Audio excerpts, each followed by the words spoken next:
السلام عليكم ورحمة الله وبركاته. أنا الدكتورة نانسي محمود، والنهاردة في ميد توكس معادنا مع مشكلة جديدة بيعاني منها كتير من الناس، وهي الإديمة أو التورمات.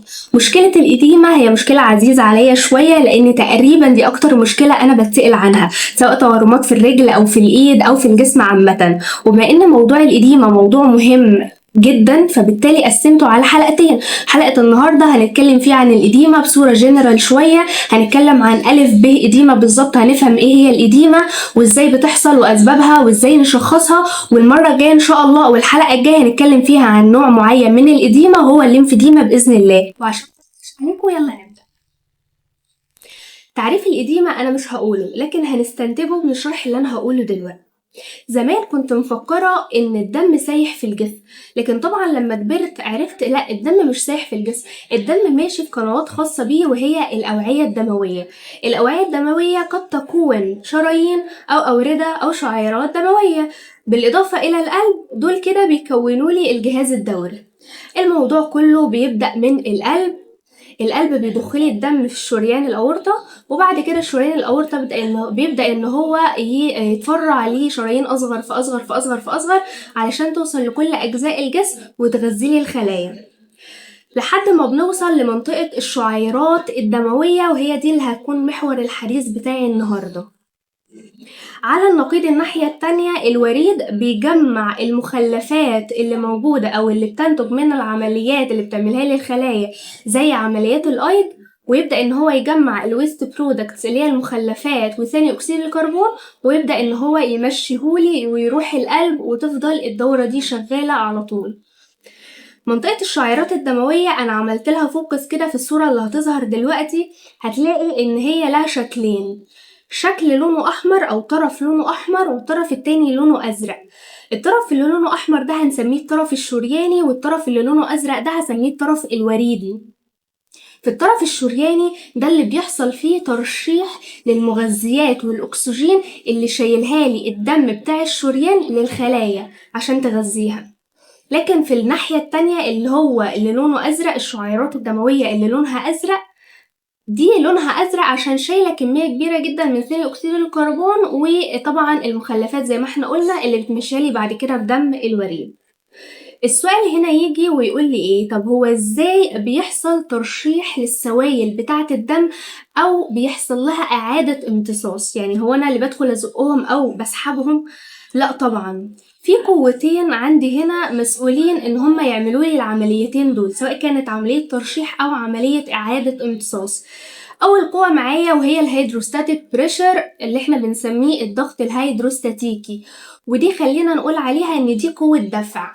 طيب القوة التانية هنسميها الأوزموتيك بريشر أو الأونكوتيك بريشر أو الضغط الإسموزي، ودي خلينا نقول عليها دي قوة سحب. الضغط الإسموزي اللي مسؤول عنه هي بروتينات البلازما، خاصة بروتين الألبيومين، ونحط تحت الألبيومين ده 100 خط علشان بعد كده أنا هحتاجه في التشخيص. الألبيومين بيمثل 60% من بروتينات البلازما أصلا. يبقى أنا كده دلوقتي عندي القوتين، أو أنا عرفت دلوقتي القوتين المسؤولين عن عملية الترشيح أو عملية إعادة الامتصاص، اللي هو الهيدروستاتيك بريشر والأوزموتيك بريشر. عند الطرف الشرياني علشان تحصل عملية الترشيح، الهيدروستاتيك بريشر عند الطرف الشرياني بتبقى قيمته 35 ملم ميركوري، وعند الطرف الوريدي بتبقى قيمته 15 ملم ميركوري. الضغط الإسموزي بقى بيبقى ثابت في الناحيتين، سواء كان على الطرف الوريدي أو الطرف الشرياني، بتبقى قيمته 25 ملم ميركوري. فاحنا لو جينا بصينا على الطرف الشرياني هتلاقي إن الأوزموتيك بريشر 25 والهيدروستاتيك بريشر 35. مين اللي يكسب هنا؟ الهيدروستاتيك بريشر هيبقى أعلى من الأوزموتيك بريشر بمقدار 10، وبالتالي في إيه اللي هيحصل؟ هيحصل دفع للسوائل، عشان كده ده هنا بيحصل الترشيح للسوائل في السبيسز اللي بين الخلايا.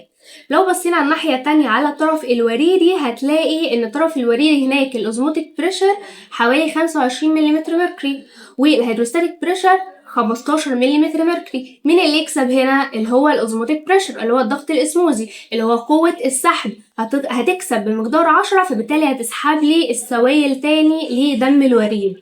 طيب لو جيت قلت لك بقى ان الهيدروستاتيك بريشر زاد عن الطبيعي، او ان الاوزموتيك بريشر قل عن الطبيعي او الاتنين مع بعض. فلو بصينا على الطرف الشرياني هتلاقي ان الهيدروستاتيك بريشر الفرق ما بينه وما بين الاوزموتيك بريشر في الحاله الطبيعيه كان 10. لما الهيدروستاتيك بريشر يزيد مع الاوزموتيك بريشر هيقل، يبقى الفرق بينهم هيزيد عن 10، فقوه الدفع وقوه الترشيح هتزيد عن الطبيعي. الناحيه التانية في الطرف الوريدي لما الهيدروستاتيك بريشر يبدا يزيد والاوزموتيك بريشر يبدا يقل، فبالتالي الفرق بينهم هيبدا ان هو يقل، فبالتالي قوه السحب هي كمان هتقل. فلو بصينا لقينا ان الترشيح بدا يزيد وإعادة الامتصاص بدأت تقل، فإيه اللي ممكن يحصل؟ هتقولي السوائل هتبدأ تزيد معايا في المسافات اللي بين الخلايا. بالظبط، هو ده الإديمة. الإديمة هي عبارة عن accumulation للفلويدز في الانترستيشيال سبيسز، هي عبارة عن تراكم للسوائل في المسافات اللي بين الخلايا. طيب، هل بس العاملين دول هما اللي بيعملوا لي الإديمة اللي هو الهيدروستاتيك بريشر والأوزموتيك بريشر؟ لا طبعا، في 2 كمان. أول حاجة أو تالت واحدة معايا وهي النفاذية، البريميابيليتي بتاعت الشعيرات الدموية. لما النفاذية تزيد بتاعت الشعيرات الدموية هتبدأ تزود معايا هتبدأ تزود معايا الترشيح، فبالتالي برضو تعمل لي الإديمة. رابع حاجة بقى وهي الليمفاتيك سيستم. الليمفاتيك سيستم مش عايزه احرق الاحداث، لكن احنا كده هنقوله الحلقه الجايه.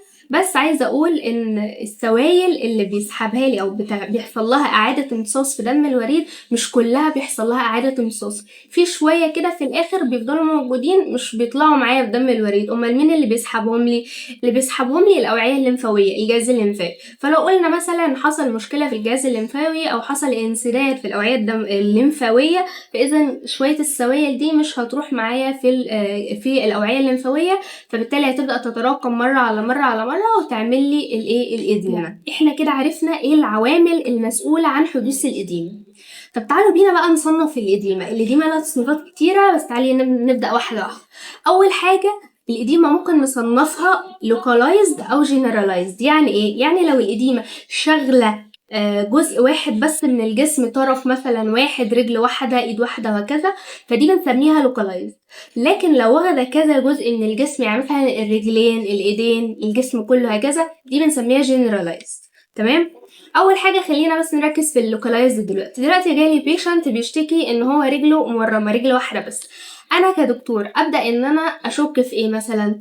اول حاجه ممكن اشك فيها انه عنده مشكله في الاوعيه الدمويه، عنده جلطه، دي في تي، دي فينوس ثرومبوزس. انا اول حاجه اشك فيها ان هو ممكن يكون عنده جلطه.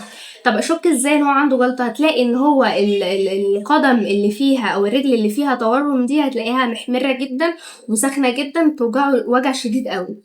طب عشان اتاكد اخليه يعمل دي دايمر او دوبلكس الترا ساوند، او عشان اتاكد اكتر اخليه يعمل ماجنتيك ريزونانس انجيوجرافي وفينوجرافي. تمام؟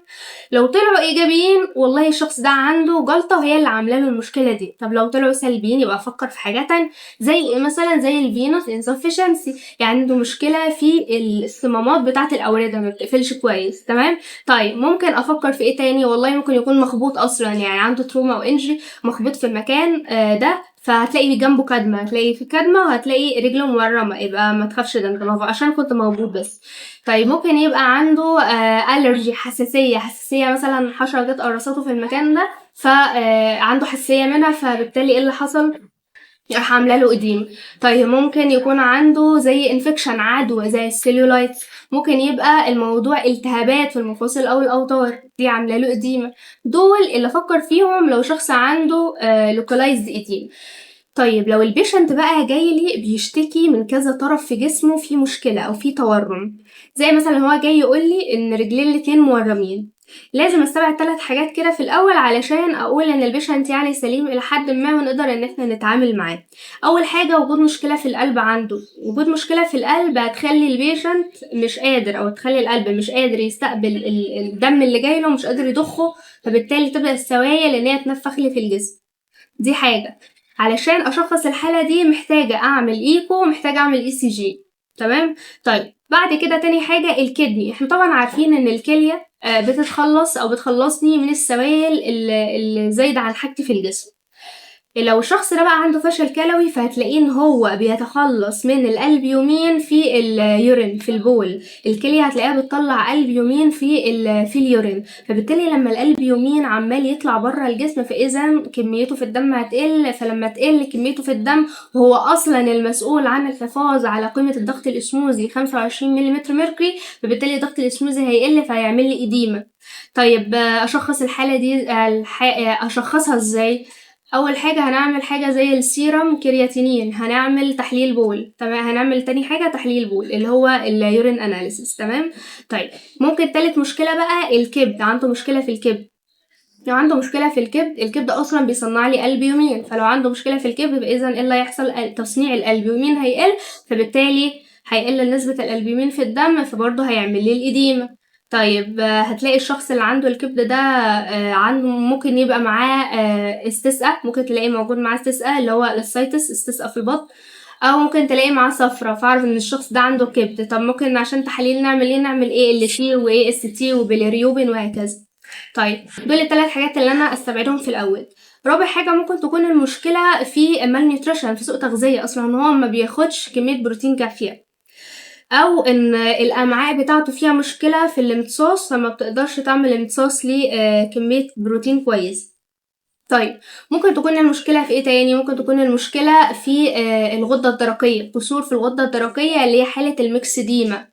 كسور في الغدة الدرقية بتعمل لي إديمة، فحللها ازاي او شخصها ازاي؟ نعمل تحليل تي اس اتش وفري تي 3 وفري تي 4. برضو من ضمن الاسباب اللي بتعمل لي جنرالايزد إديمة وهي الادويه، زي مثلا ادويه القلب اللي هي كالسيوم شانل بلوكرز زي النيفيديبين، والبيتا بلوكرز زي البروبانولول، وفي الفازودايليتور. برضو اللي بتعمل لي إديمة هي أدوية الكورتيكوستيرويدز زي الدكساميزازون، وطبعا أدوية طبعا الكورتيزون، يعني ده ما فيهوش كلام. يعني الناس اللي بتروح تحقن كورتيزون علشان تتخن، انت ما بتتخنيش بطريقة طبيعية، انت بتعملي احتباس للسوائل في جسمك، وطبعا يعني بتعاني بعد كده من تشوهات في جسمها، يعني بجد حرام اللي بتعمل كده في نفسها. طيب في برضو أدوية اللي هي بتاعت أدوية منع الحمل، دي بتعمل لي برضو إديمة. الستات اللي هي بتاخد أدوية منع الحمل لفترات طويلة بتيجي تشتكي بعد كده إن رجلها مورمة يعني إيه شوية. في برضو مضادات الالتهابات، مضادات الالتهابات زي مثلا الإبيوبروفين والنابروكسين. ممكن بقى نصنف الإديمة تصنيف تاني خالص، هنصنفها بيتنج إديمة ونون بيتنج إديمة.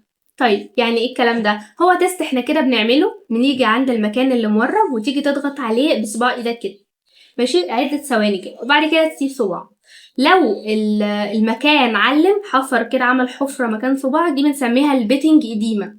لو ما سابش حفرة فدي بنسميها نون بيتنج إديمة. عامة كل الأسباب الجنرالايزد اللي بتسبب إديمة في كذا جزء من الجسم دي بيتنج إديمة. يعني لما تيجي تضغط عليها كده وتسيب ايدك تلاقي ايد صباعك عامل حفرة مكان صباعك، تمام. النون بيتنج إديمة بقى بتبقى بسبب ايه؟ بسبب ليمفيديما او ميكسديما او لايبديما. لايبديما دي عشان ما اتكلمناش عنها، هي عبارة عن ورم، تورمات يعني، بس بتبقى دهون مش سوائل. وبس كده، دي كانت حلقتنا النهاردة، حلقة خفيفة لطيفة. لو عندك أي استفسار في أي جزء من الحلقة تكتبلي في الكومنتس، وطبعا ما تنساش اللايك والسبسكرايب والشير، فعل زر الجرس عشان يوصلك كل جديد.